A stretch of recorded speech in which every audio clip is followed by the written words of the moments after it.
Hello. രാവിലെ തന്നെ ലല്ലു അലമ്പാക്കി വീട്ടിട്ടുണ്ടായിരുന്നു. പിന്നെ അവനെ കിടത്തി ഉറക്കി വേഗം അടിച്ചു തുടച്ചിടാന്ന് വെച്ചപ്പോൾ ദാണ്ടേ കിടക്കണടാ. അവൻ എഴുന്നേറ്റ് വന്ന് അവൻ എഴുന്നേറ്റ് തൊട്ടി നിന്നിട്ട് ഹായ് പറയണം. പിന്നെ ഇനി ഉറക്കമൊന്നുമില്ല, കണ്ണും വീച്ചിരിക്കണണ്ടില്ലേ. ഇനി ഉറക്കമൊന്നും ഉണ്ടാവില്ല. എൻ്റെ അടുത്ത് ഹായൊക്കെ പറഞ്ഞ് അവൻ തൊട്ടിന്ന് ചാടി. ഞാൻ പിന്നെ കട്ടിൽമേ പയ്യനെ പിടിച്ചിരുത്തിയിട്ട് കുറച്ച് ടോയ്സ് എടുത്ത് കൊടുത്തിട്ട് ബാക്കി അടിച്ചു തുടക്കാനുള്ള സ്ഥലങ്ങളൊക്കെ വേഗം അടിച്ചു തുടച്ചിട്ടാണ് റൂമിൽ പൂട്ടിയിട്ടപ്പോൾ അതേ അവിടെ നിന്ന് വിളിയോട് വിളിയാണ് തുറക്കാൻ വേണ്ടിയിട്ട്. ഞാനും മൈൻഡ് ചെയ്യാണ്ട് വേഗം അടിച്ചു തുടച്ചിട്ട് കഴിഞ്ഞിട്ട് പിന്നെ അവനെ ഞാൻ തുറന്നിട്ടപ്പോൾ അതേ അവൻ്റെ പണി വീണ്ടും തുടങ്ങി. മര്യാദയ്ക്ക് ഇരിക്കാൻ ടോയ്സൊക്കെ വീണ്ടും എടുത്ത് പിറക്കിടാൻ തുടങ്ങി. ഞാൻ പിന്നെ അവിടെ ഇരിക്കട്ടെ കരുതിയിട്ട്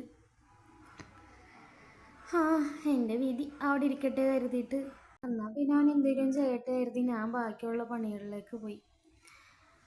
എല്ലാം വലിച്ചിടുന്നുണ്ട് പയ്യനെ ഓരോന്നെടുത്തിട്ട് ഇനി എറിയും ഇതൊക്കെ എടുത്തിട്ട് ഓരോ മുക്കും മുരയിലൊക്കെ കൊണ്ടുപോയിടും. അങ്ങനെ അടുക്കളയൊക്കെ ക്ലീൻ ചെയ്ത് അവന് ഫുഡുമായിട്ട് വന്നപ്പോൾ ദാണ്ടേ ഒന്ന് കാണണം, പൂരപ്പറമ്പാക്കിയിട്ടുണ്ട് വീട് വീണ്ടും. പിന്നെ അവന് ഫുഡൊക്കെ കൊടുത്ത് ഫുഡൊക്കെ കഴിച്ച് വന്നുണ്ടോ. എന്തേ ഒന്നുമില്ല. ഫുഡൊക്കെ കഴിച്ച് പിന്നെ എല്ലാ ടോയ്സിനും ഞാൻ പിറക്കി വെക്കട്ടെ. അപ്പോൾ ഇത്രയുള്ളൂ. Okay, bye.